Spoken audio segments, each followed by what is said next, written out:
حمص في سكته خبطت في رجله وبعدت عنه. هنداوي يلقط ابو جريشه، ابو جريشه عنده فرصه يلعبها جول، جول احمد صديق.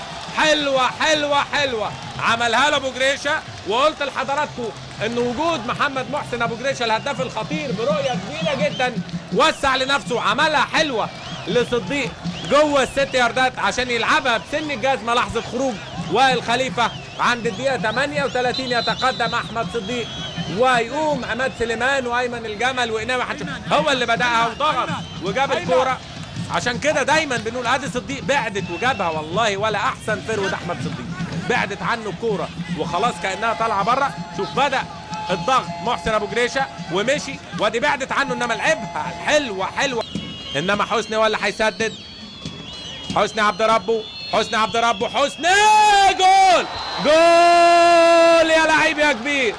حسني عبد ربه بقول لحضراتكم يستعيد ذاكره التهديف، وهو اللي عنده الميزه والصفه في التسديد من الكرات الثابته. يلعبها حلوه والكره كانها بلياردو تضرب في بطن القايم اليمين وتتهادى. وفرحه الاسماعيلاويه، فرحه جماهير الدراويش اللي بتلف وراهم في كل مكان، يجعلها ثنائيه. حسني عبد ربه بعد ربع ساعه، يا سلام يا لعيب يا كبير، حاططها وهو لعيب كبير. حسني عبد ربه فعلا تضرب في القايم حسني عبد ربه جول حسني عبد ربه في دقيقتين يسجل هدفين من كور ثابته. الفاول حطها حلوه باقتدار، وضربه الجزاء وراح يسلم على البدلاء. 3 النادي الاسماعيلي لا شيء لسموحه. قلت لحضراتكم انه نتيجه الجونه والزمالك لازم تلقي بظلالها على هذا اللقاء. حمص عبد الله السعيد عملها لنفسه، ابو جريشه خد منه تاني، هوبا جول لعبد الله السعيد. بيقول له وسع عبد الله السعيد جاي، مش ممكن. عملها واتحطت له تاني وبقى في وضعيه انفراد مع وائل خليفه ويحط جون جميل.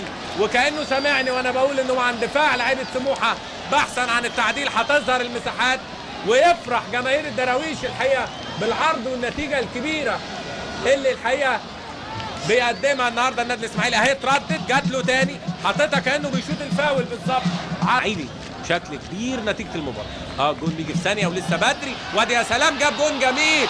حلوه يا جدول يا ولد يا لعيب. لم بمنتهى الهدوء والثقه المباراه دي. شوط تاني بنتفرج على ماتش تاني خالص. الشوط التاني جدول اطرام وكانه بيقول لهم ما تزعلوش لضربه الجزاء اللي ضاعت. رقص هنشوفها تاني. ادي محمد عبد الله البدايه استلم واتساب لوحده وخطا لا يغتفر من ابراهيم يحيى. المره يوصل للنقطه 38 وادي الفرصه تاني القايم مش ممكن. وادي هوبا جول صاروخ يحطها على طول صامويل افوم. الهدف الثاني لنادي سموحه وتصبح النتيجه